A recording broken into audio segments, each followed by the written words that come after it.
Perfect, Olga. So David's joined, so I'm happy enough to start if that's okay with you.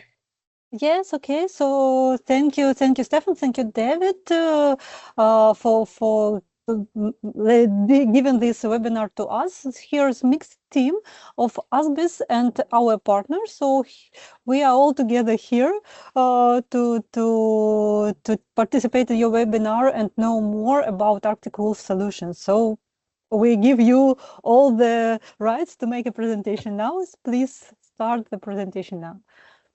Perfect. Thank you, Olga, and thank you very much, everybody, for joining this morning. It's really great that we've been able to get in front of you, as Olga said, to share more about Arctic Wolf. Since the acquisition of Cylance, it's been nice to meet new partners across regions, so thank you very much for taking the time. So I'm just going to share a presentation this morning.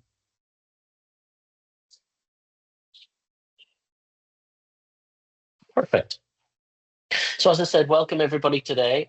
Today we're going to talk about Arctic Wolf and our mission, which is to end cyber risk. So we're recognized as a leader in security operations, and our approach is about transforming how organizations think about cybersecurity. But before we dive in, I wanted to introduce you to our team. Now, two of the team are here on the call today. You have Lewis, who is our customer success manager, who is on joining the call today, but isn't part of the presentation, but he is here today. We have David, our senior sales engineer, who is on the call today and will be giving a demo of the Aurora Endpoint technology. David has actually worked for BlackBerry for the last 6 years. And after the acquisition of Cylance, David has joined Arctic Wolf. So it's been really great to have him on board from a customer perspective, but also from a Cylance perspective. And then we have Hasse, he is our channel development manager. And then finally, we have myself, and I look after the EMEA team. Now, our mission at Arctic Wolf is very simple, but it's ambitious, and it's to end cyber risk. So we believe that traditional cybersecurity vendors have failed the market by relying on outdated models that sadly leave organizations exposed. And that's why we are reinventing the industry with our security operations, which is a modern, scalable platform that delivers continuous monitoring, rapid threat detection, and expert response. So by unifying this technology and intelligence and human expertise, we make security operations accessible to every organization, regardless of their size or the complexity. Our goal is not just to protect businesses today, but to build a future where cyber risk is eliminated.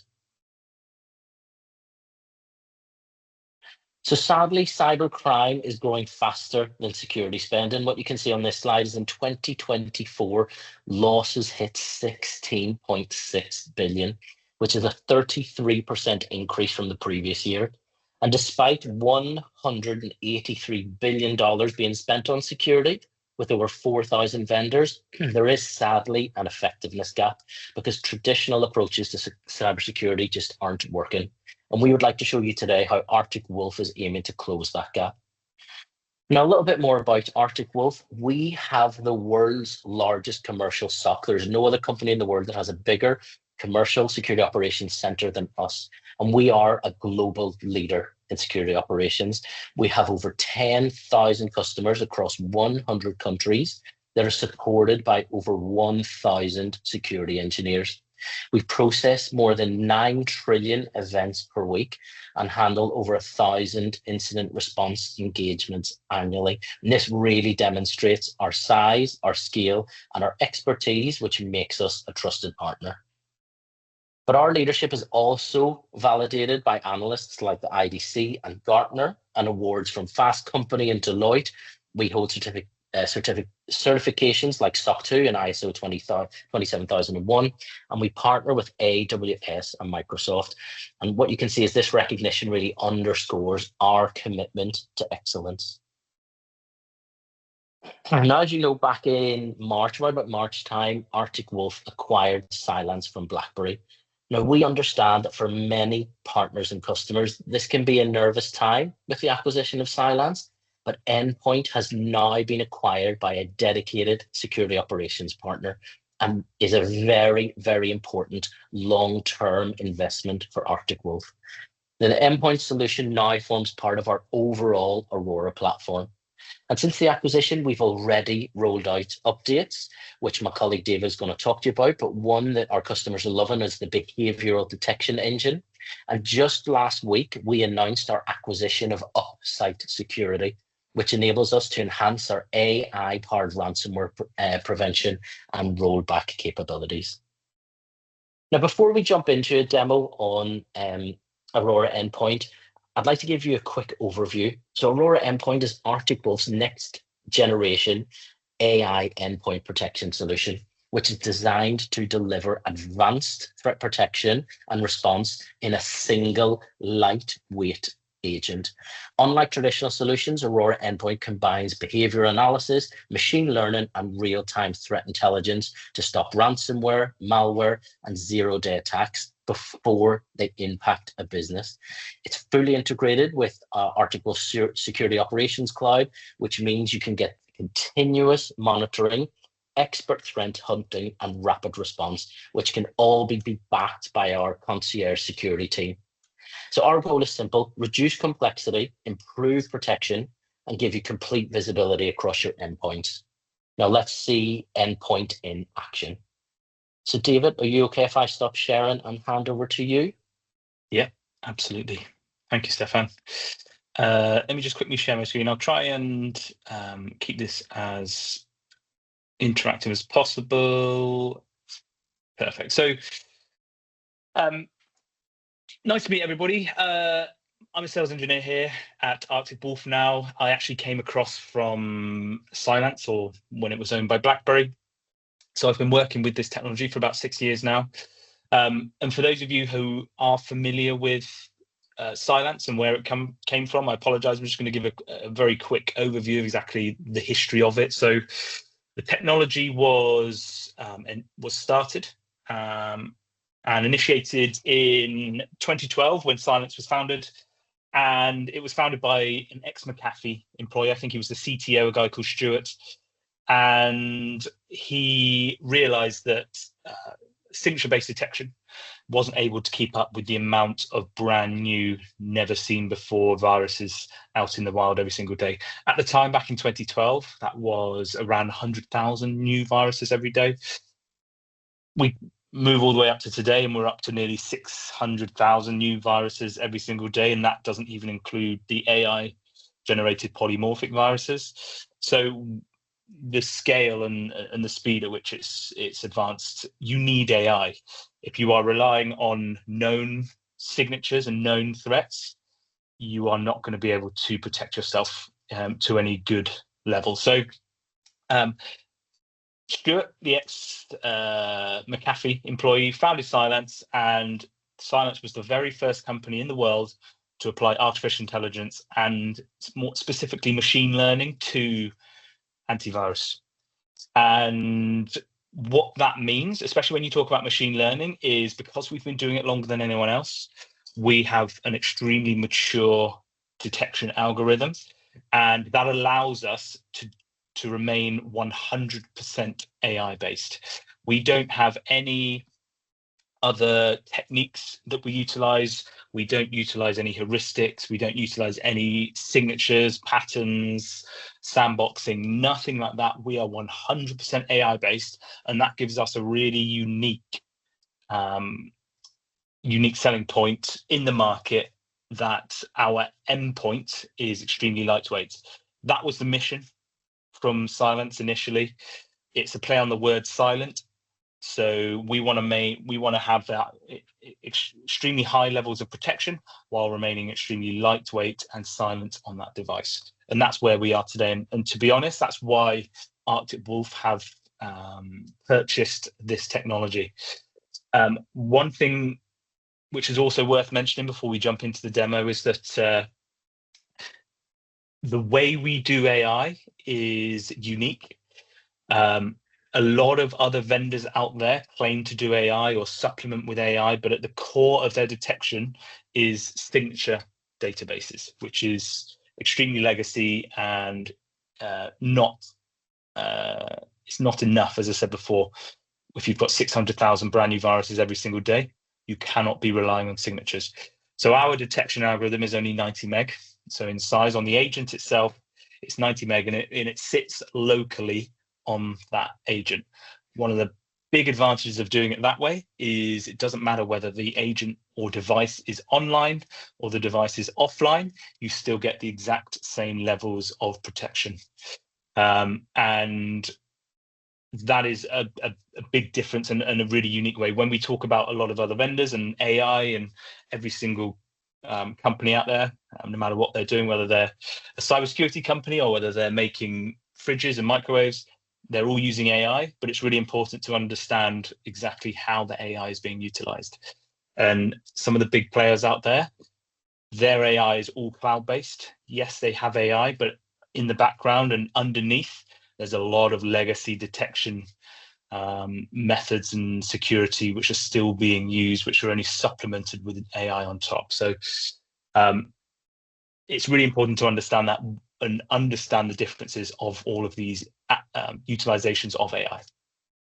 Perfect. So what we're going to do today, we're just going to do a console run through, just so you can get a feel for what the console looks like, what the setup would look like. And as Stefan mentioned earlier, we have an exciting new aspect of our EDR platform, which is our behavioral detection engine. And I'm going to run through that. And as I say, that's brand new since Arctic Wolf have acquired Cylance. And we have a few more features and technologies coming through the pipeline as well. Perfect. So as with all good demos, we start on the dashboard. Just to give you a high-level overview of exactly what is going on within your environment. You have the amount of quarantine threats. You have the amount of files analyzed across your environment, your total threat protection. So of all your devices, how many devices have active protection enabled? Bear with me 1 second. I'm just going to quickly shut the window. There's noise.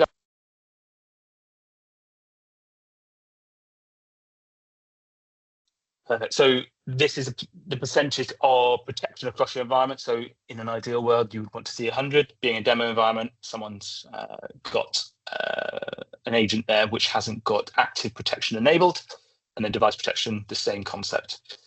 Your threat events is your trend line, so you can have a view of exactly what's going on over a period of time. Also, one of the main things that customers utilize this for is to identify if you have an ongoing attack or an ongoing threat, because you will likely see a spike, as you can see here, in those trend lines. We also just give an overview of exactly what types of threats have been identified within your environment on threat classifications.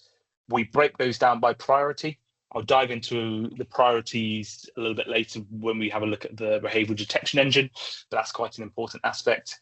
And then also we have a top 10 list. Unfortunately, being a demo environment, we don't have a top 10, but if you have in a live environment, you would have your top 10 threats within that environment.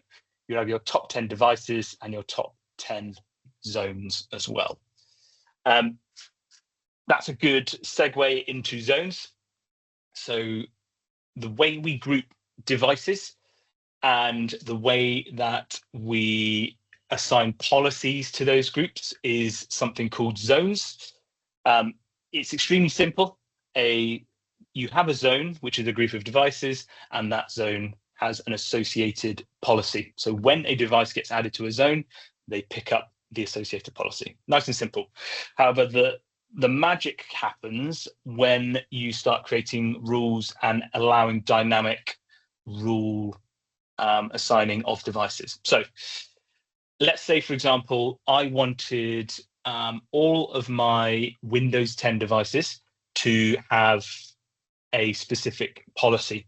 What I would do, I'd create a zone, assign that policy to the zone, and then I would create a query, which would, if I jump through here, look for, hopefully I have one here, or Windows 10 devices. So it would pick up all those Windows 10 devices, it would assign it to the zone, and then automatically pick up the policy associated to that. Every business uses zones differently. Some businesses use zones for different departments. They might want their C-suite and their higher level decision makers to have a more strict policy on their devices than maybe factory workers or whatever it may be. Or a lot of companies use zones for geographical changes. So if they've got offices in different parts of a single country, or they've got different offices spread across multiple countries, you can separate all of those zones so you can have different security postures for different sets of devices. One of the strongest parts of this is when we look at zones. I mentioned it was dynamic.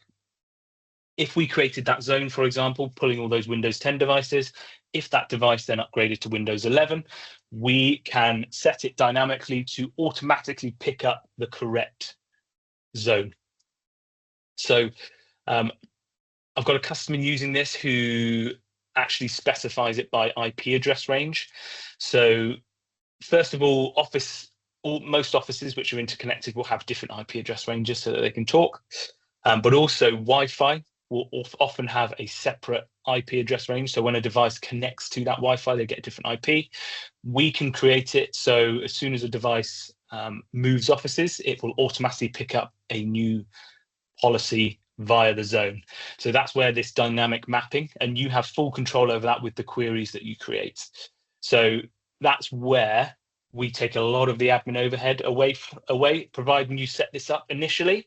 You can almost leave it be, and as soon as you start importing devices or adding devices, whatever it may be, they will be assigned to the correct zone, and if they move or anything changes, they will automatically be updated in the background, which is really useful. Perfect. Policies. So one of the things which Cylance historically has always been very good at is making the policy setup really easy. When I do proof of concepts and when we have customers onboarding, we can normally get devices installed, policies created and applied, so essentially protected within around 10 minutes. That's purely because the policy creation is nice and simple. We have 3 pillars to our protection, not including EDR, which I keep mentioning we will get to. We have our malware protection, which is our quarantining of files and PEs. We have memory protection, which is protection against those fileless attacks. As you can see here, we have a lot of different aspects. When we start looking at exclusions, you can also have very granular levels of exclusion, so specific file paths and not being able to do specific memory actions, which gives you the ability to create an exception without expanding the attack surface too much. And then finally, we have script control, which allows you to start having control over these scripts. We also have the granularity to either block everything, to just alert, or you can also have a little bit of control around just blocking those malicious scripts rather than just every script. So you have capabilities of making it strict or slightly less strict, but still protected. So you have that control.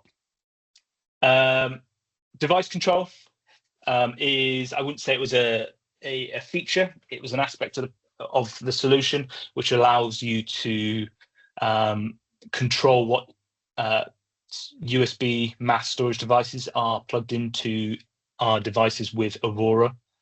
So for Windows devices, any of these, if we set these to block, which is what customers would most likely do, you would have it in a block state to stop that device from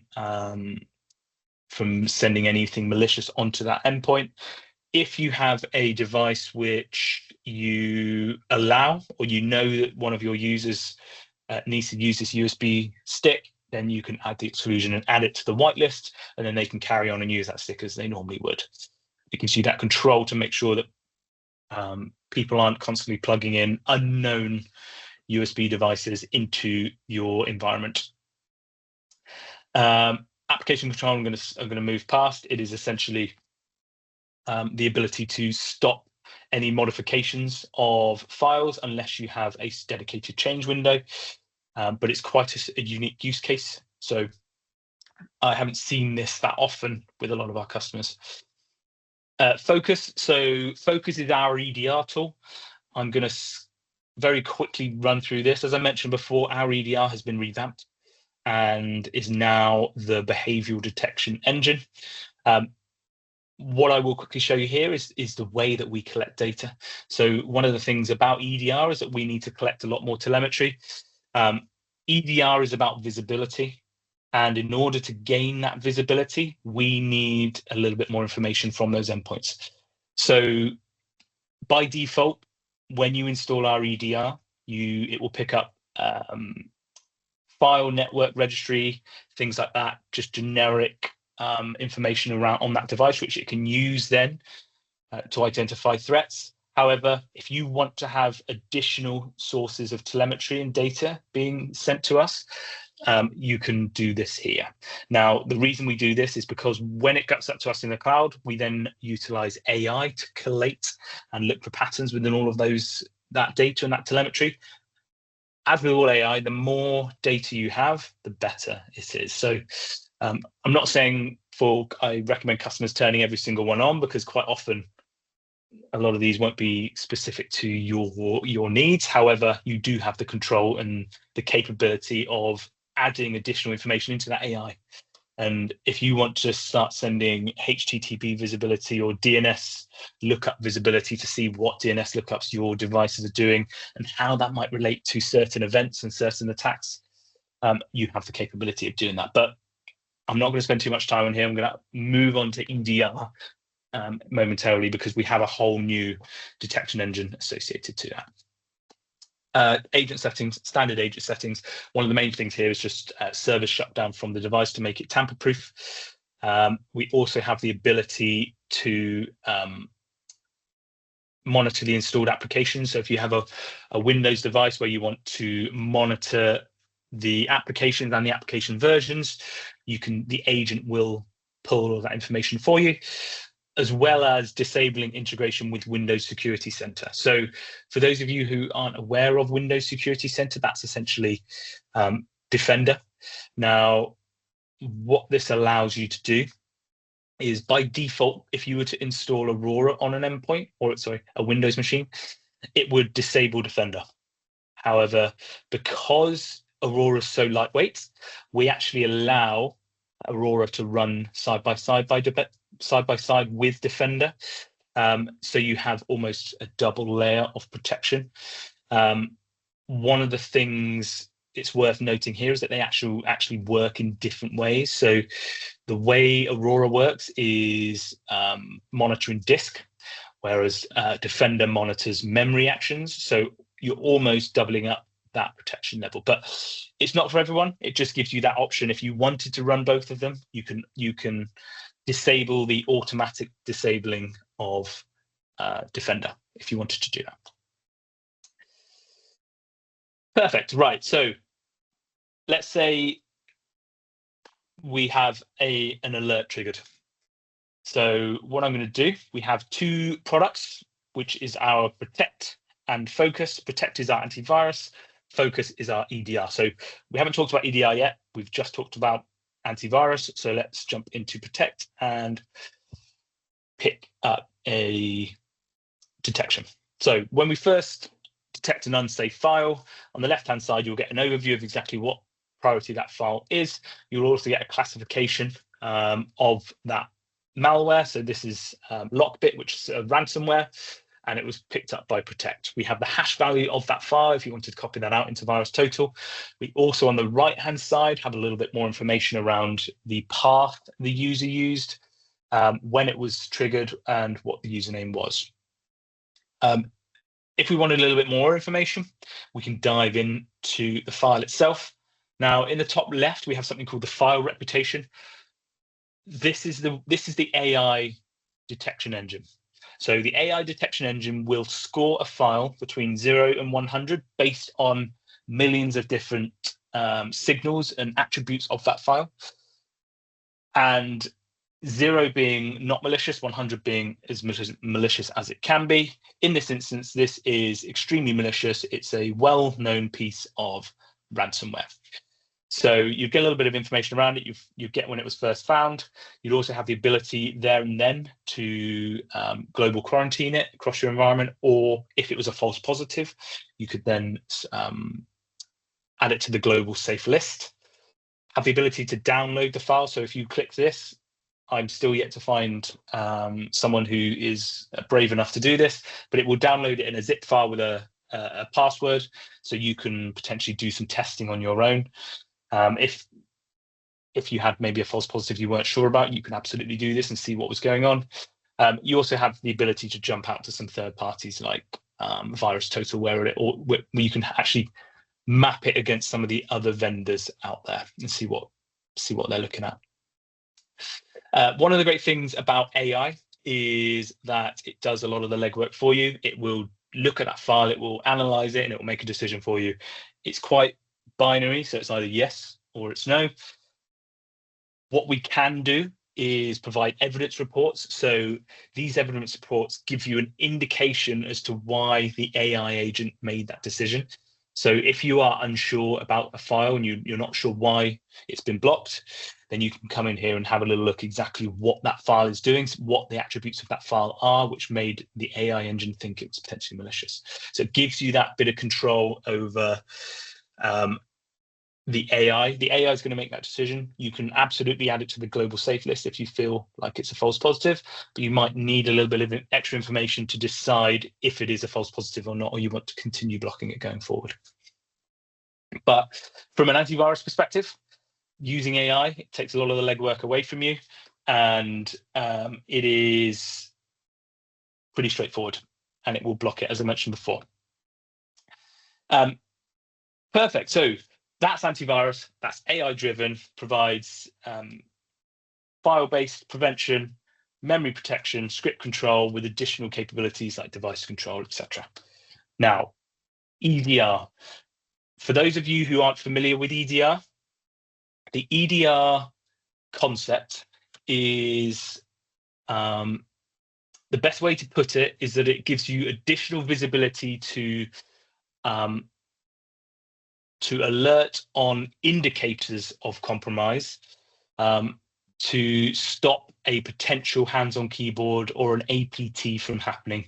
So what I mean by that is a very simple example. If you, if a threat actor, so hands-on keyboard attack, gets some credentials, maybe from the dark web, from one of your employees, they manage to find a vulnerability in your firewall or a VPN service, they gain access to your environment with those credentials. They then start sniffing around and searching for file servers, for anything of value within your environment. They then try and get admin privileges. So they try and escalate their privilege from a standard user up to administrator, so they have more access. And then the final stage is they can start stealing or exfiltrating that data. The reason for EDR is just, obviously there's many scenarios, but in this scenario, there is no file at any point for an antivirus to detect and quarantine. All of it is lay of the land attacks, which hands-on keyboards for advanced persistent threats. So this is where EDR comes in, and this is what our EDR platform is designed to do. So we utilize the MITRE ATT&CK framework, and the MITRE ATT&CK framework gives us essentially a map of every single technique that a threat actor might use to compromise you. So providing that we provide this to our customers, we know that we cover a really broad set of detection capabilities to stop malicious tactics. So let's pick one of these, for example. So let's find one which relates to my example. Let's go privilege escalation. And valid accounts. Perfect. So in my example, the threat act additional privilege so that they could gain access to parts of the network, parts of your environment, which they wouldn't do just being a standard user. So you get a little bit, so for this particular detection technique, you get a little bit of an overview of what that looks like. You also have the ability to have a look at the MITRE attack technique as well. So as I mentioned before, it's directly linked. I'll go over this a little bit in a moment, but any changes or updates to the MITRE attack framework are automatically pulled through into your protection capability. So if there's a new tactic, a new technique, providing you have our EDR tool, you will automatically be protected against that. As part of EDR, so EDR stands for endpoint detection and response, you have the ability to add responses. And those response actions, we provide you with a default list. In this instance, and in most cases with EDR, what you're going to want to do is you're going to want to suspend that process. We're going to want to stop whatever that threat actor is doing to try and escalate those privileges. That's priority number one. But we may want to log that user off. So we can log that user off to stop them from getting back in and give us time to maybe investigate, give us time to see what is exactly going on. And these are the automated remediation actions. We also have the ability to add customized playbook actions. Now, these are for your more advanced remediation actions. If you had something specific you wanted to do, if one of these events triggered, send an email, it might be collect some data, pull browser history, anything like that which is customized, we give the ability to create scripts which will automatically trigger upon these EDR rules. So that is how we do it. Now, we also give you the ability, not every customer is going to want to trigger responses at the same level. Some customers who maybe have government contracts or they're extremely security conscious are going to want to trigger automated responses much earlier than a smaller business which is less security conscious and less likely to be attacked. So we give the option to customize that level of response. And we do this with, as I mentioned very early on, high, medium, and low severity. If you have a little look at these MITRE, let me jump out of this again. If you have a look at these MITRE techniques, every technique has sub-rules within them. So these are looking for specific actions which relate to this technique. So of this technique here, we have 5 high, we have 4 medium, and we have 3 low, and then 2 informational, which we're going to ignore. And if we wanted to just do response actions on those 5 high rules, we would leave it like this. If we were a bit more security conscious and we wanted to do automated response actions on the 5 high severity and the 4 medium severity, then we would change it to like that. If we were extremely security conscious and we wanted to trigger no matter what, we would do it on low. But it just gives you the option to customize your configuration, because as we know, every customer is different. We also actually utilize a level of AI when it comes to our behavioral detection engine. For those of you familiar with the old way that Cylance used to do it, it was difficult, to say the least. Now we actually are utilizing AI for the alert noise reduction. So there are potentially alerts which have overlap, and I'll show this in a moment when we jump back to the alerts view. The techniques and tactics and the way it works, there are quite often overlaps and in the indicators of compromise which it shows. Historically, we would send lots of alerts on each individual one. What AI is doing now is collating those into a single one and giving you one alert instead of multiple. And it just really makes it a lot easier from an investigation perspective to do that. And I will show that in a moment. One of the other benefits of this new behavioral detection engine is we give you a default policy, and a default configuration, and that makes it not quite a turnkey solution, because obviously we advise every customer to configure their security environment to them.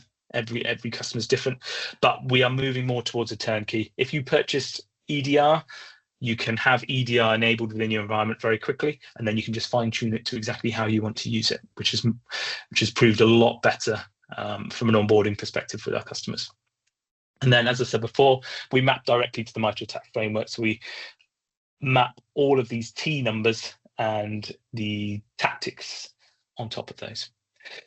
For customers who, let's say, just have a macOS environment, we give it the options from a filter perspective to filter just the macOS relevant alerts and rules, so you don't have to waste your time configuring Windows or Linux when you're just macOS, or even the other way around. If you just wanted the Windows specific techniques and tactics and protect against those, you can very quickly filter by those and just configure the ones that you need. Perfect. One last thing on this section is, I mentioned it briefly before, we have a dedicated threat intelligence team. Stefan at the beginning mentioned that we've got the largest commercial SOC in the world. And in order to support the largest commercial SOC in the world, we have a really robust threat intelligence team.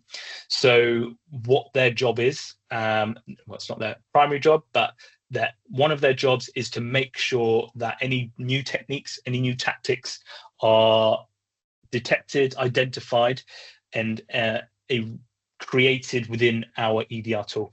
And what that looks like, if, for example, on the other side of the world, our team detects a specific tactic or technique, they would identify it, and they would create they would create detections within our EDR, and then they'll push that out to the customers. So what you as a customer would see is updates come through, and then all you would need to do is click accept, and then you'd be protected against all of these updated threats, which is very good peace of mind. And one of the great things about the BD is making sure that that configuration creep doesn't happen, where you configure it once and then over time the threat landscape changes, and then you find that you're not as protected as you think you are. Having a little look at an alert. So let's say, for example, we've set up an EDR, we've created a BDE policy, and one of those policies has triggered. So what I'm going to do now is show you what that looks like. So if we move to focus, and we're going to pick one of these. Perfect. So this is a low priority one, and it's a PowerShell encoded command. One of the things I mentioned before is about reducing alert noise.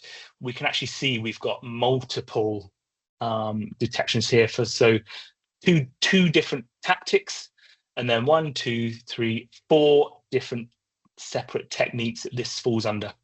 And this is where we collate a lot of different alerts into a single alert, because they're all relevant and they're all the same thing, which is great.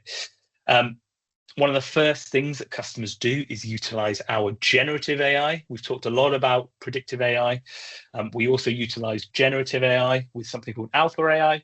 This used to be the Cylance SOC assistant, and the concept is exactly the same, where it will give you a summary in simple terms of what the alert is. It will tell you about the MITRE attack technique. It will also then, most importantly, tell you about the risk that it has to you as a business, or the potential risk it has to you as a business. So you can really understand very quickly whether you need to panic about this, whether you need to worry about this, whether you need to action this, or whether it's just a case of, in some cases, it could be a false positive. It could be one of a developer running something that they shouldn't do, and it's just a word in their ear, or an exception to be created. If it is a false positive, you can very quickly create exceptions up here. And what's very nice about this is it will automatically pre-populate all of the conditions for you. So it's just a 2-click in order to get that exception created and move on. We have information over exactly what the detection information was on the right. However, as we did with the last one, let's jump into the detail. And here we go. So first of all, it gives you an overview of the detection description. It gives you an event description. It tells you the device, the detection event, and when it was received by us. Quite interestingly here, we actually have an automated response action, which is triggered off the back of this. So we successfully terminated that process, which is great. We also have something called focus data. Now, focus data is, again, the word of the day, AI generated. But it is, I mentioned before about how our AI collates and correlates events and telemetry to identify patterns. This is an AI generated timeline of the entire event. So it gives you a very quick understanding of exactly the flow of the attack. So we can see that this was initiated by using a PE, which then was Explorer, and then eventually PowerShell was initiated. And at any point in this process, you can come down here and you can see exactly what this looks like. It looks like Explorer.exe is actually just a PE named Explorer, not File Explorer. So again, it gives you lots of information around exactly what is happening. And the idea behind this is to reduce that time or that root cause analysis to get from mean time to remediation as low as possible.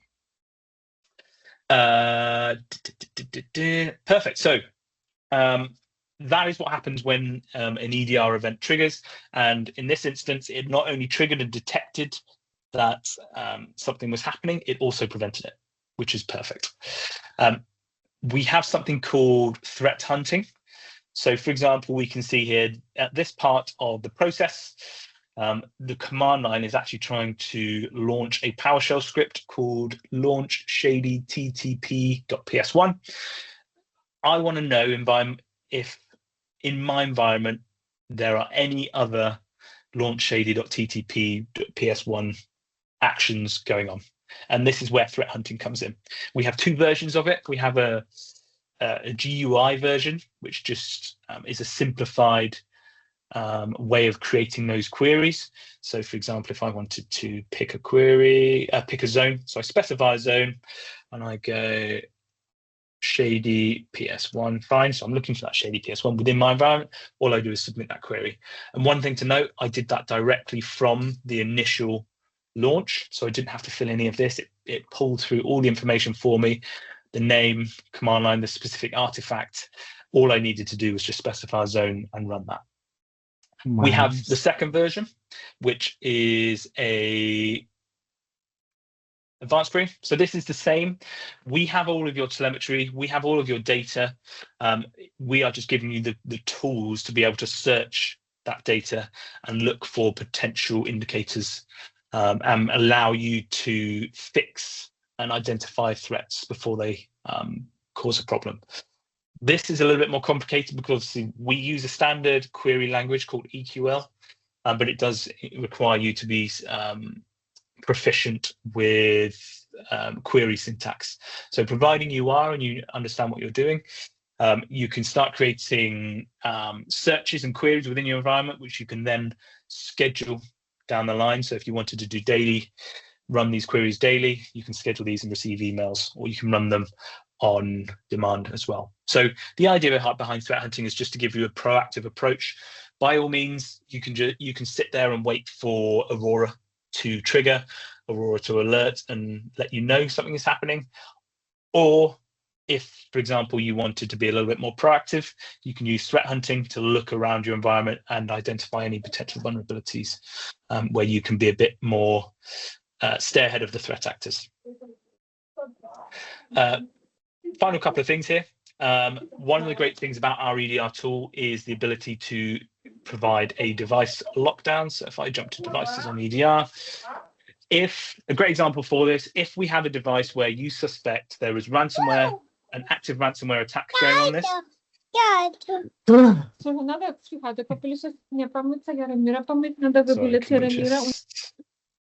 Thank you.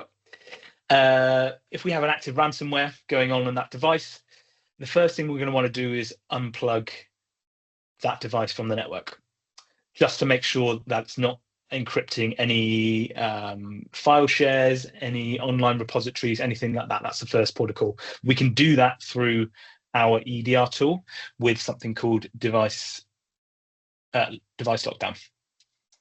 Now, we can specify a period that this device is locked down for.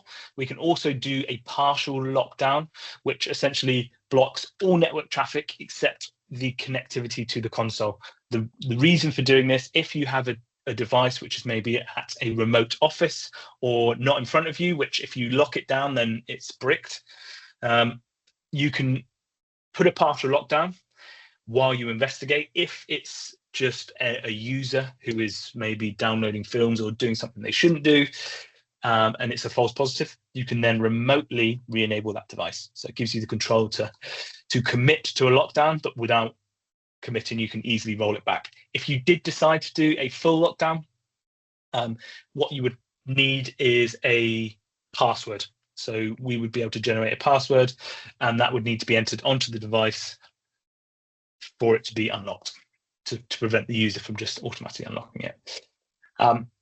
We also have something called remote response.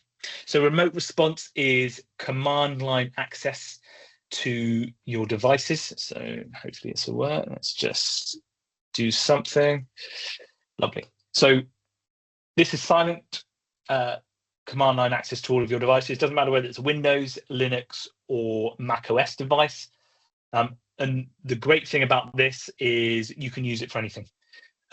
Providing that you can do it through the command line, you can delete files, you can change registry keys, you can do active investigations, you can run scripts remotely, you can pull data, whatever it may be. It doesn't even have to be specific to an attack. It can just be used for day-to-day, but it gives you that connectivity to that device, and being command line, it's as powerful as your command line capabilities.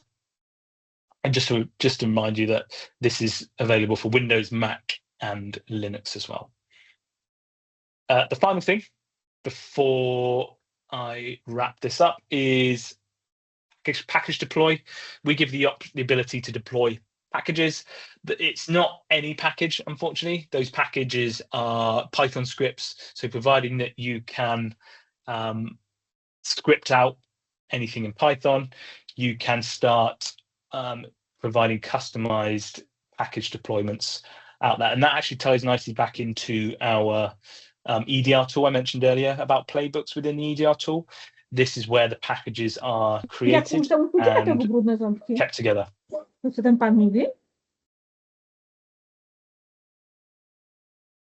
Lovely. I believe that is my demo. Thank you, David. Has anybody got any questions for David regarding Aurora Endpoint?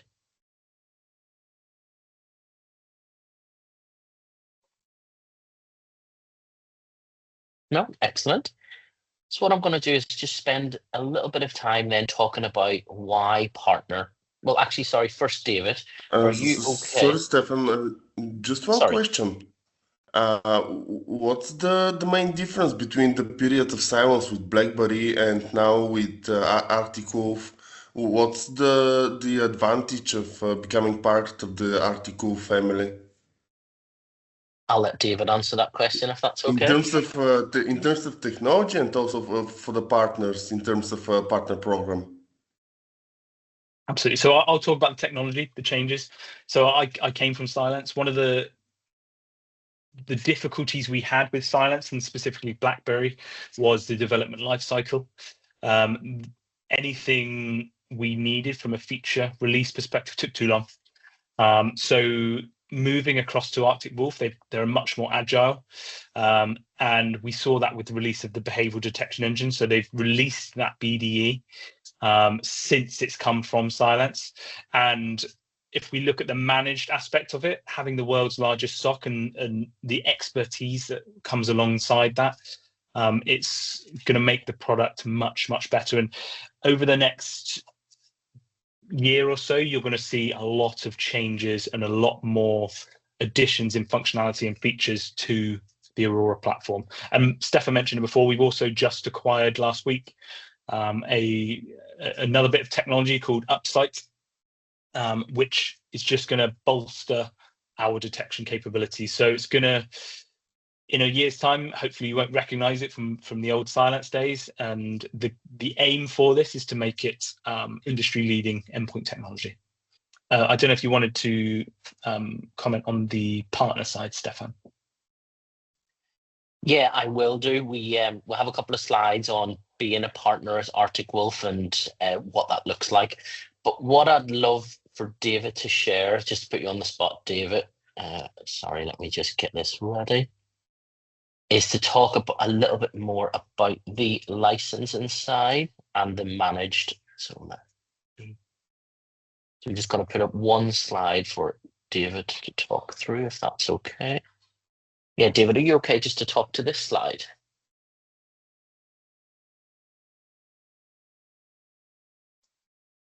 Sorry, I'm on mute. Yes, that's no problem at all.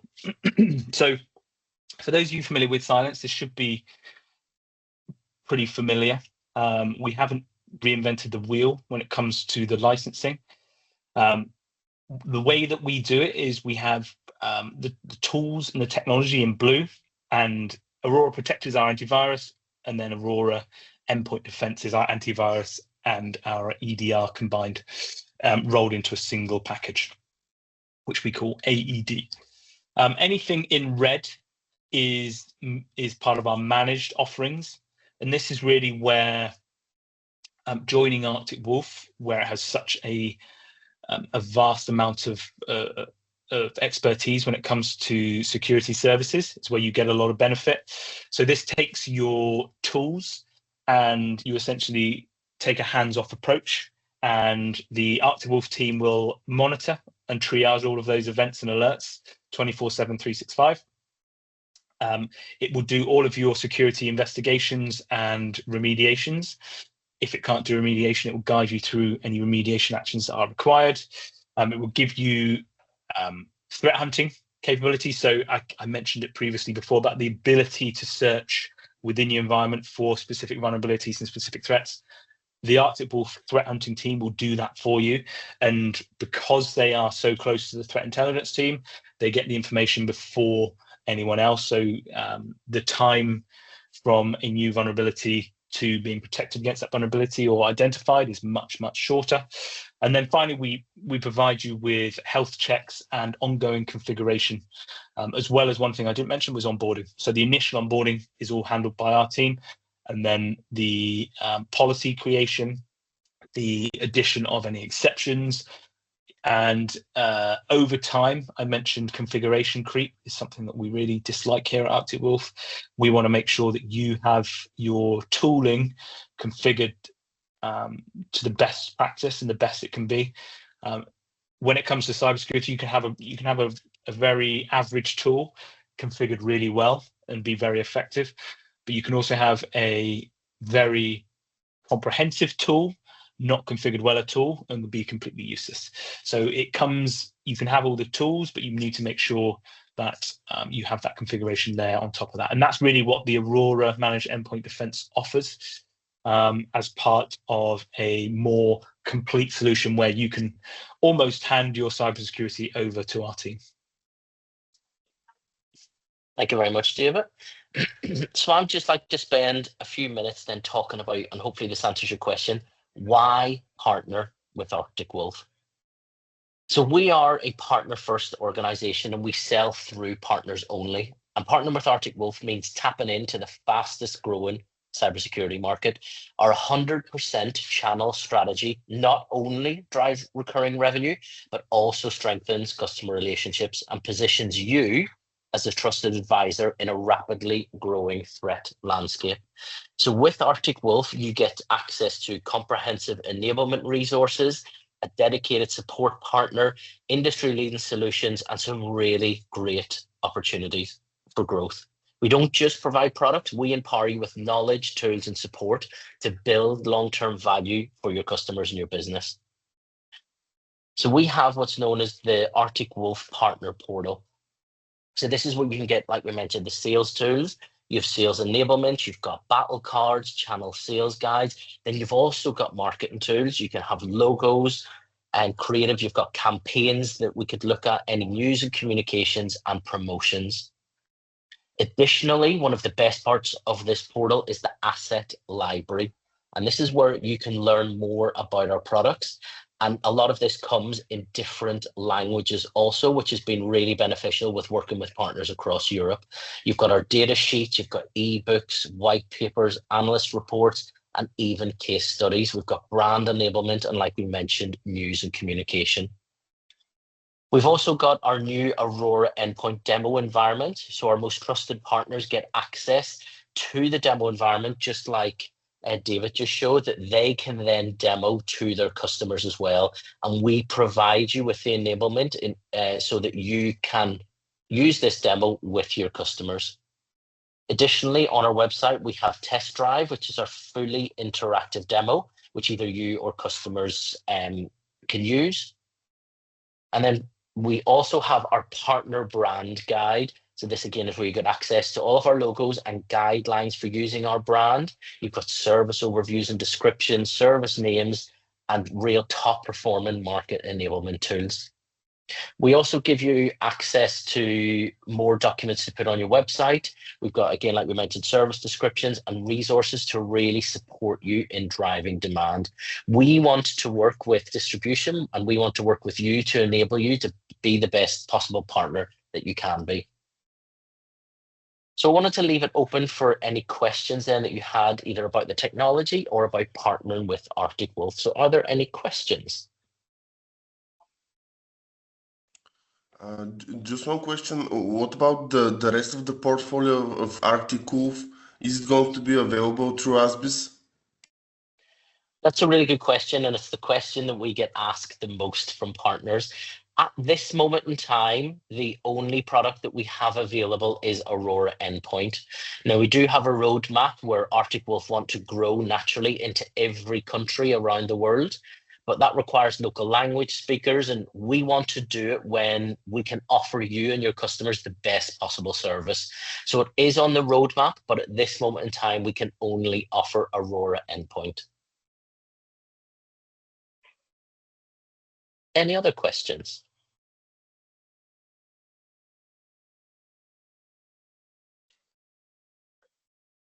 Do you have any roadmap for the next year? So maybe some enhancement or this new services addition for our region, or what, something else? Good question. David is the man that takes care of the roadmap, so I'll hand that question over to David if that's okay. Yeah, absolutely. Yeah, I'm happy to share with that. If you bear with me a second, I will bring something up.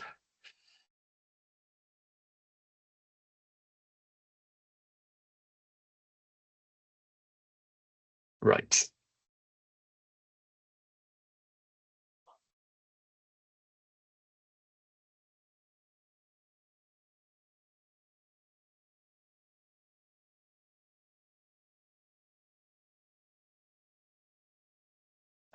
Okay, let me just share my screen.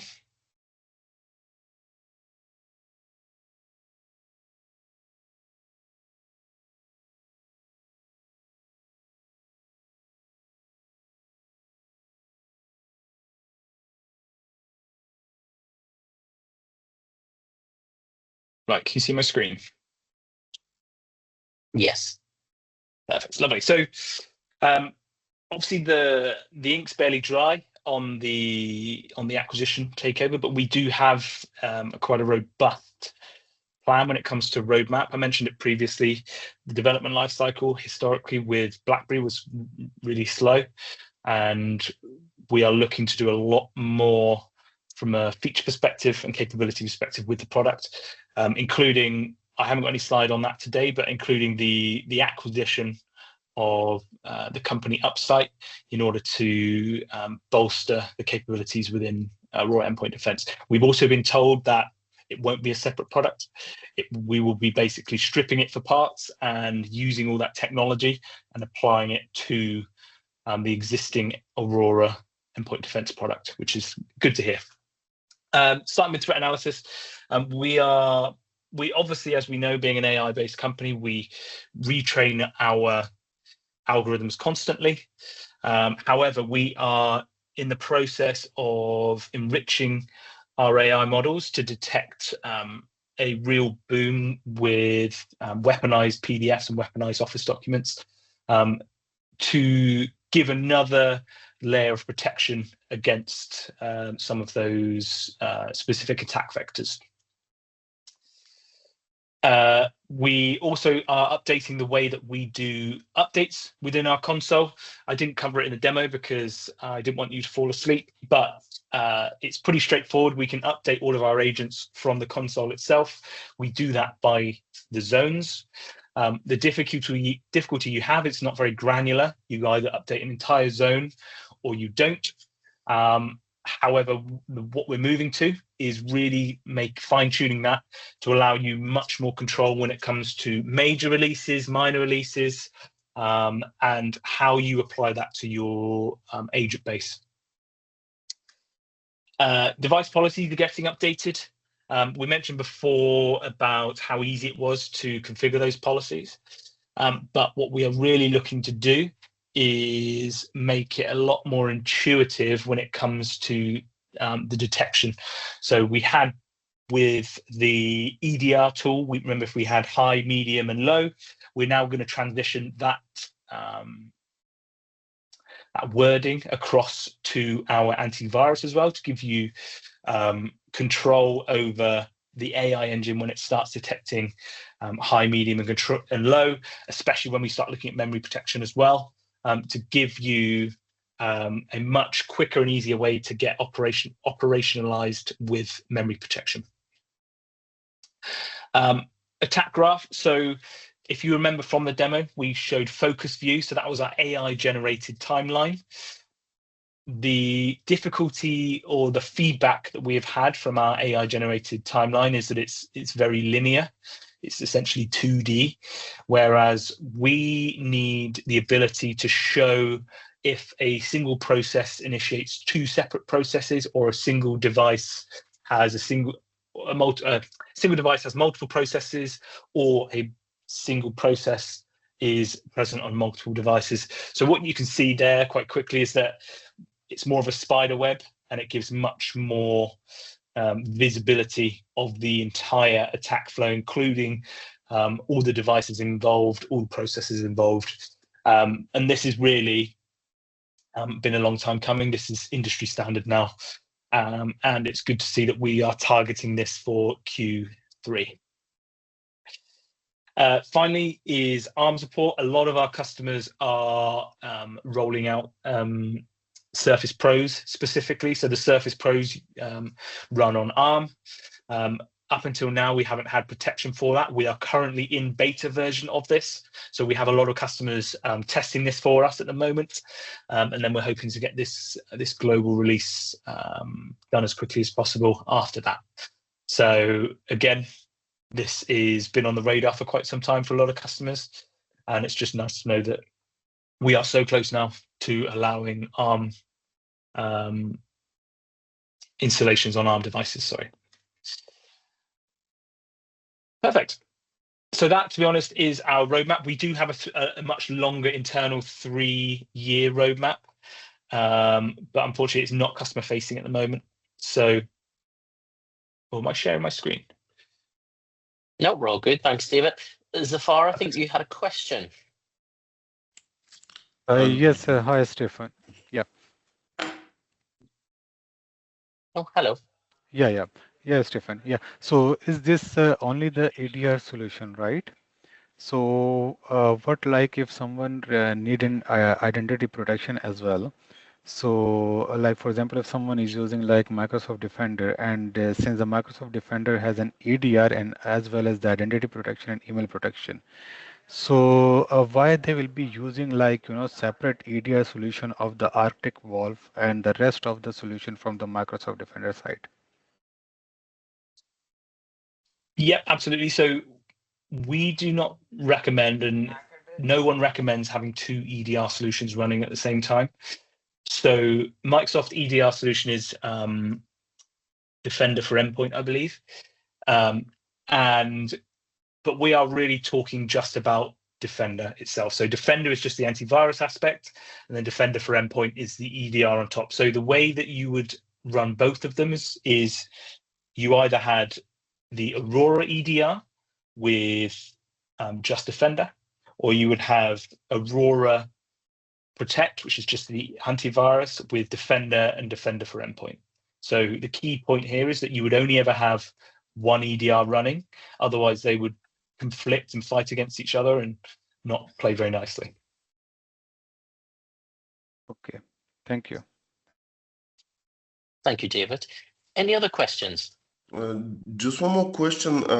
If a partner needs to request a demo with an end customer, is there a requirement for a minimum project size or minimum number of seats or whatever? No, not at the moment. If you would like a demo, David and myself will absolutely do that. We will do a demo for a 5 user. We will do a demo for a 5,000 user. We're very happy to get in front of any customer and speak to them about the product and provide a demo.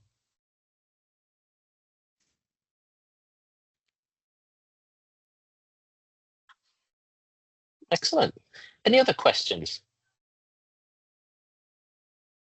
Yeah, Stephen, does it provide the complete ransomware protection? Again, I'll let David take that one. Yes, absolutely. Yeah, we will provide ransomware protection. We are also, again, with this acquisition of Upsite, they provide ransomware rollback as well. So if we should detect it, but if for some reason it's not detected and it does ransomware any files, we will be able to provide rollback capabilities as well. Okay, great. Yeah. Is this ransomware rollback based on the Microsoft Windows rollback feature, or it's something standalone, net new? It's unclear at the moment. So you're talking about the volume shadow copy Microsoft Windows feature versus a proprietary one. We're not sure yet. Still too early on. They're just in the process of figuring out how they're going to integrate that into the technology. So I imagine it's VSS, but it could be proprietary. We'll keep you updated with any changes we get with this. We'll keep all the partner base updated with exactly what's going on. And David, does it provide the similar level of protection as you know about the Halcyon product, right? So does it provide the similar level of protection as Halcyon is providing? It should do. I would have to go away and have a look exactly how Halcyon is and what it's providing. But yes, on paper it should do. So the rollback feature will come under the same licensing, or it's a separate kind of feature? Yeah, we've been told it's under the same licensing. Yes. Same licensing. Okay, great. Yeah. Guys, just one more question. In terms of pricing, do you have special programs for government, for education, for charities? I'm talking mostly about Eastern Europe because most of the vendors don't have such programs for Eastern Europe. Again, it's a very good question and one that we get a lot, particularly with governments. And we will aim to support every single customer in terms of pricing. So I can't give you a price right now on the call, but if you have a customer that's interested, speak to us and we will do everything we can to meet that price point, because we have a lot of governments, we have a lot of universities and schools and public entities for which we have supported across Europe. So please just partner with us and we will do everything we can to meet that price point.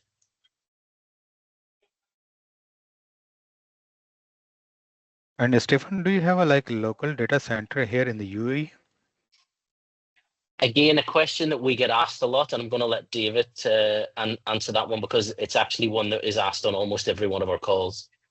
Yeah, we don't. Our backend is hosted on AWS, and we cover the EMEA region, and that is all. The entire EMEA region is held in, I think it's the Northern Europe, which resides in Frankfurt, Germany.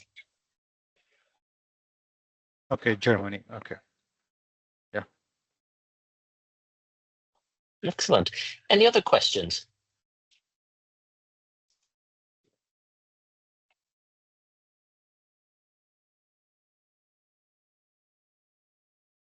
Lovely. Well, firstly, I wanted to say a huge thank you for everybody for coming on this morning and hearing about Arctic Wolf, learning more about the acquisition. Thank you to David for the demo and a huge thank you for the questions.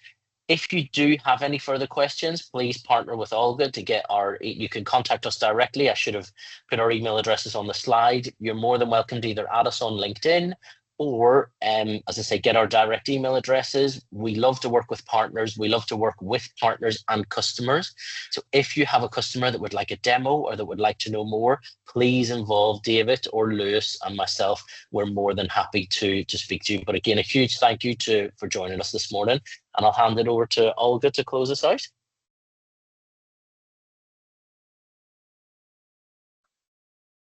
Thank you for this webinar. It was very informative, very interesting. So please share the presentation with me, and I will share it with our team and partners just for memory. And if we have further questions, don't hesitate to contact me or David and Stefan, and we will reply it as soon as possible.